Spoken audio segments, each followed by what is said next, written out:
Mohamed Salah has just announced he's leaving Liverpool at the end of the season, and honestly, the way it's come out, the way it's happened, what it means for Liverpool, yeah, it's quite a lot to be honest. I'm not gonna lie to you, as an Arsenal fan, I am happy.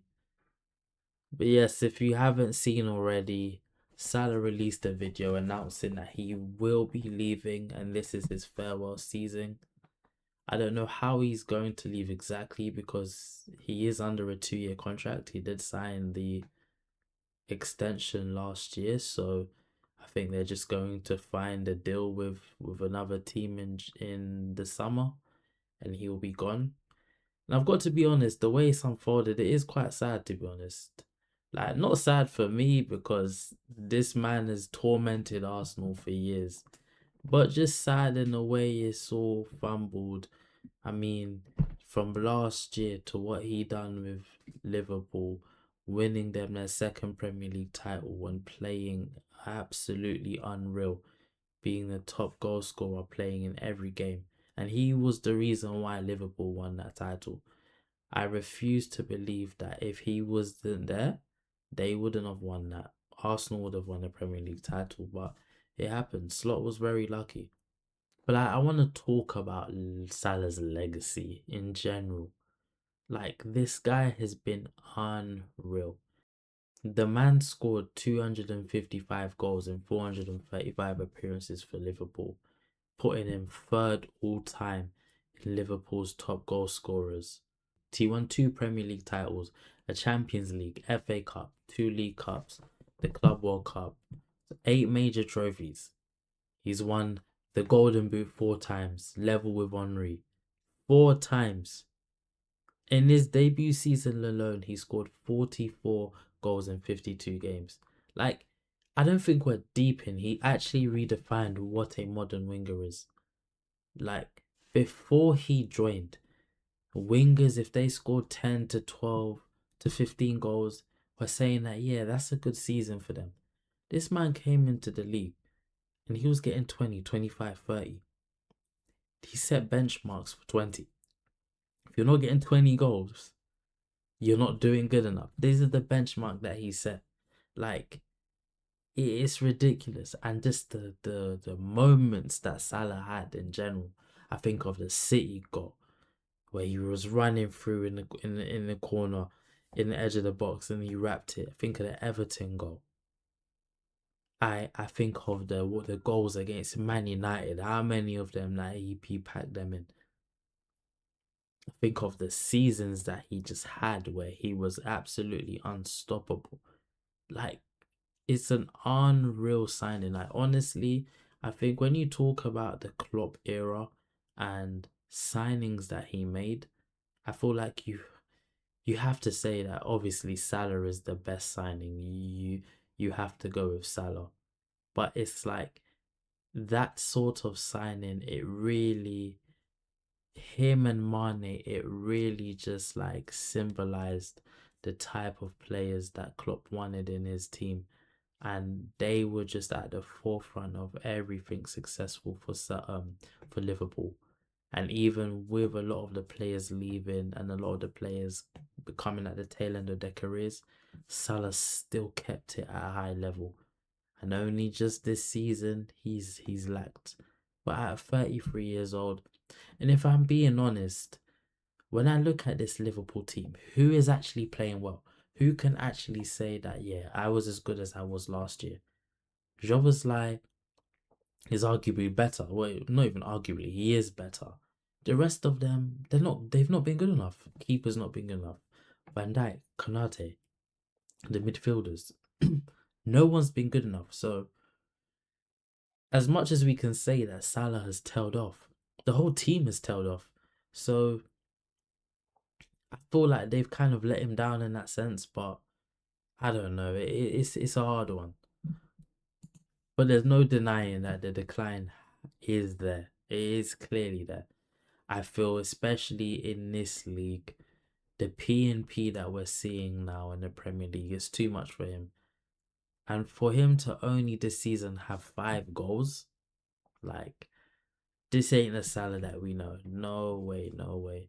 And it's got to be the legs, man. And The thing is, it's okay, like it's understandable.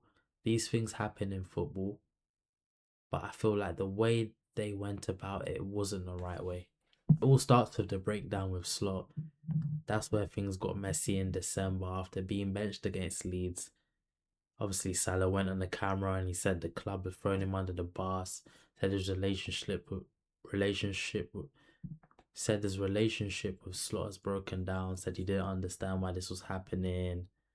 And like I understood him being upset because this is Salah. He's put this club on his back. He's done a lot of things for this club, and he felt unfairly done by. And at the end of the day, he's a legend. He's earned his right to play for this team, and especially how Slot was treating him at that point. No way. But like, I mean, he eventually reclaimed his spot, but he's not really done anything since he's reclaimed his spot. It's still been the same thing, and it's just, I guess it's come at the right time for him. So what did this mean for Liverpool? They've got a problem now, to be honest. Like, he's their highest paid player, but at the same time, he's their greatest goal scorer that they've had. So what does this mean for Liverpool? Honestly, they've got a problem. Like, he's their highest paid player and he's their best goal scorer. Like, you can't replace that. Like, this is not something you can just find, especially with the market right now. And who would actually be willing to join him? Who can they grab? You think that Liverpool can grab an Elise from Bayern Munich and just say, yeah, come over here? I don't know about that. Dembele, I don't know about that. I don't think they've got that. So it's going to be difficult. Salah, it's like legends like this, Salah's, Gerrard, you can't replace them. You just have to find somebody that can do a job and you have to move on. But the standards that he set were so high, it's going to be difficult no matter what.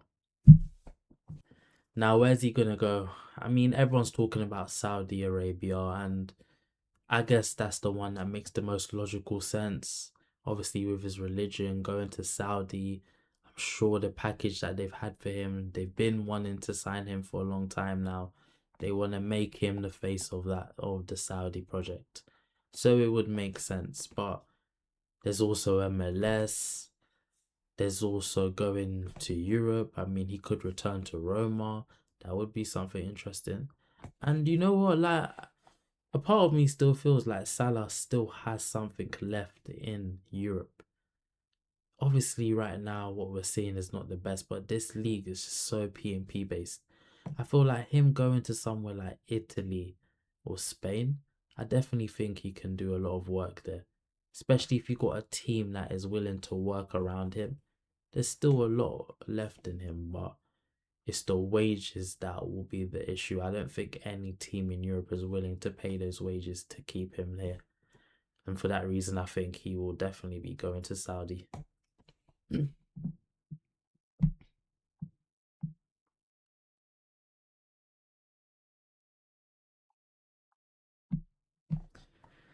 So there you go. Salah's leaving. After 9 years, 255 goals, 8 trophies, legendary status secured. But it's ending on a sour note, to be honest. It's not really a celebration.